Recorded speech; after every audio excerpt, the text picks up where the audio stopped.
안녕하세요. 오늘의 묵상 곽조준 목사입니다. 오늘 함께 나눌 말씀은 이사야 49장 1절부터 7절 말씀입니다.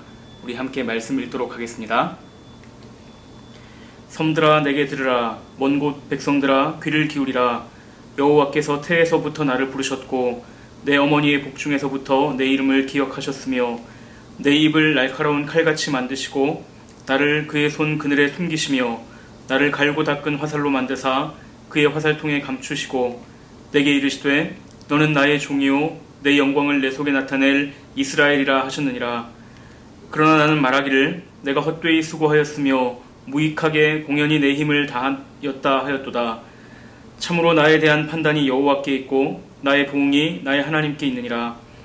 이제 여호와께서 말씀하시나니 그는 태에서부터 나를 그의 종으로 지으신 이시요 야곱을 그에게로 돌아오게 하시는 이시니 이스라엘이 그에게로 모이는도다. 그러므로 내가 여호와 보시기에 영화롭게 되었으며 나의 하나님은 나의 힘이 되셨도다. 그가 이르시되 내가 나의 종이 되어 야곱의 지파들을 일으키며 이스라엘 중에 보존된 자를 돌아오게 할 것은 매우 쉬운 일이라. 내가 또 너를 이방의 빛으로 삼아 나의 구원을 베풀어서 땅끝까지 이르게 하리라. 이스라엘의 구속자, 이스라엘의 거룩한 이이신 여호와께서 사람에게 멸시를 당하는 자, 백성에게 미움을 받는 자, 관원들에게 종이 된 자에게 이같이 이르시되 왕들이 보고 일어서며 고관들이 경배하리니 이는 이스라엘의 거룩한 신이 신실하신 여호와 그가 너를 택하셨음이니라. 아멘. 예수님의 생애를 살펴보면 그분이 메시아이심을 증거하는 많은 표적과 기사가 있었다는 것을 우리가 볼 수 있습니다. 그리고 그 모든 일들의 끝에 예수님은 가룟 유다에게 배신을 당하시고 잡히시고 고난당하시고 십자가에 죽으셨습니다. 이러한 예수님의 모습은 보는 이들로 하여금 고개를 갸우뚱하게 만듭니다. 그렇게 굉장한 기적과 능력을 행하시던 그분은 과연 어디로 가셨단 말입니까? 왜 갑자기 그렇게 약해지신 것입니까? 그러나 우리가 복음서를 통해서 알게 되는 것이 있습니다. 예수님은 잡히신 것이 아니라 스스로 자신을 내어주셨습니다. 예수님은 피하지 않으셨고 적극적으로 십자가를 향해 나아가십니다. 사람들의 눈에는 예수님이 실패한 것 같고 약해 보였지만 그 십자가야말로 승리의 길이요 영광의 길이라는 것을 예수님께서 알고 계셨기 때문입니다. 이사야 49장은 여호와의 종이 부르는 노래입니다. 3절을 보시면 이 종을 이스라엘이라고 부르고 있는데요. 사실 이 종은 이스라엘 민족을 말하는 것은 아닙니다. 왜냐하면 5절과 6절을 보면 이 종이 하는 일이 야곱의 지파를 일으키고 이스라엘을 돌아오게 하는 일이기 때문에 이스라엘이 이스라엘을 돌아오게 한다. 이것은 조금 말이 안 됩니다. 그럼에도 불구하고 이 종이 이스라엘이라고 불려지는 이유는 이 종이 받은 사명이 이스라엘의 사명과 같았기 때문입니다. 하나님은 이스라엘을 제사장 나라로 부르셨습니다.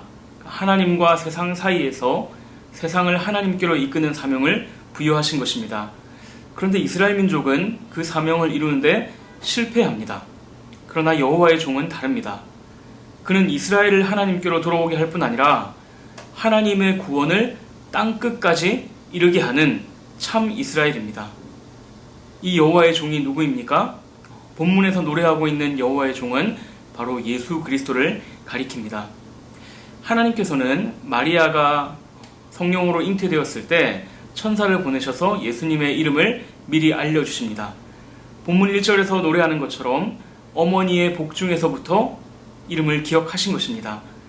2절을 보면 이 여호와의 종은 하나님의 손에 있는 칼과 같고 하나님의 화살통에 담겨있는 화살과 같습니다. 그는 강력한 말씀의 권능으로 하나님의 영광을 나타내게 될 것입니다. 그런데 참 이상한 것이 있습니다. 이 여호와의 종이 자신이 한 일이 헛수고와 같고 쓸모없고 허무한 일에 낭비한 것 같아 이렇게 말을 합니다.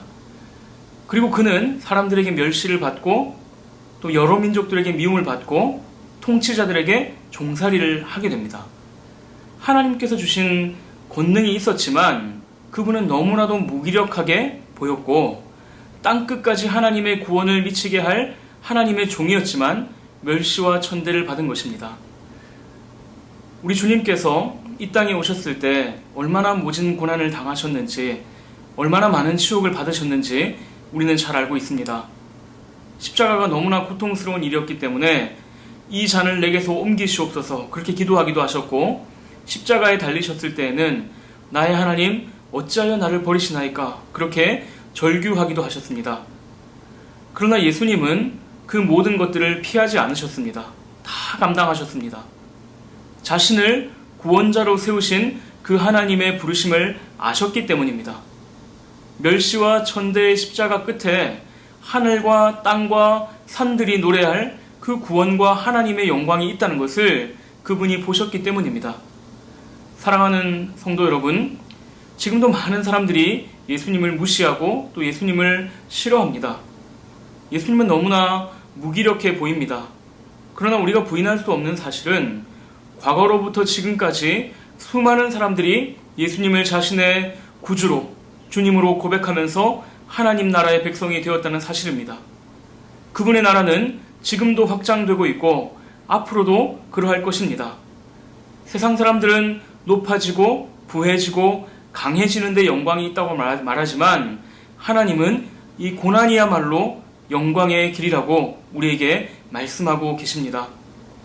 우리가 이스라엘로서 우리 주님께서 걸어가신 이 사역에 함께 동참하게 된다면 우리도 약해질 것이고 우리도 무시당하는 자리에 놓이게 될 것입니다. 그러나 사랑하는 성도 여러분, 믿으시기를 바랍니다.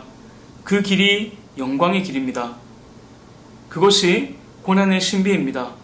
우리 주님께서 우리를 향해서 자기 십자가를 지고 나를 따라오너라 라고 말씀하시는 것은 고난으로 부르시는 것이 아니라 영광으로의 초청인 것입니다. 이 놀라운 일을 행하시는 하나님을 찬양합시다. 사도 베드로는 이 주님의 고난의 그 영광과 신비를 천사들도 알기를 사모한다고 그렇게 말씀하고 있습니다.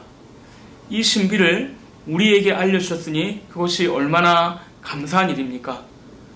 오늘도 높아지고 부해지고 강해지고 인정받는 것이 영광인 줄 아는 우리의 욕심을 내려놓고 십자가를 지고 주님의 뒤를 따라가는 영광의 삶을 살아가시기를 주님의 이름으로 축복합니다.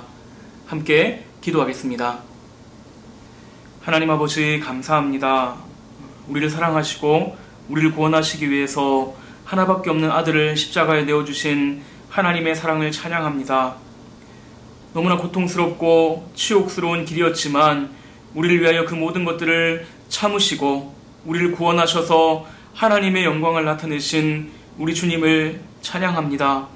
하나님 아버지, 우리 주님께서 그 고난의 길을, 그 너머에 있는 영광을 바라보고 묵묵히 걸어가셨던 것처럼 오늘도 하나님께서 우리를 십자가의 길로 부르실 때 그것이 고난으로의 초청이 아니라 영광으로의 초청인 줄 알게 하여 주시옵소서. 그리하여 나의 십자가를 지고 주님을 따라가는 그 길을 기쁨으로 감사로 걸어갈 수 있는 우리의 삶이 되게 하여 주시옵소서. 오늘도 하나님, 세상은 높아지고 부해지고 강해지는 것이 영광의 길이라고 말하지만 우린 주님께서 보여주신 그 십자가의 길이야말로 참된 영광인 줄 알고 따라가기를 원하오니 성령 하나님, 우리의 마음을 주장하여 주시고 우리의 눈을 열어주시고 오늘 우리의 발걸음을 인도하여 주시옵소서. 예수 그리스도의 이름으로 기도드립니다. 아멘.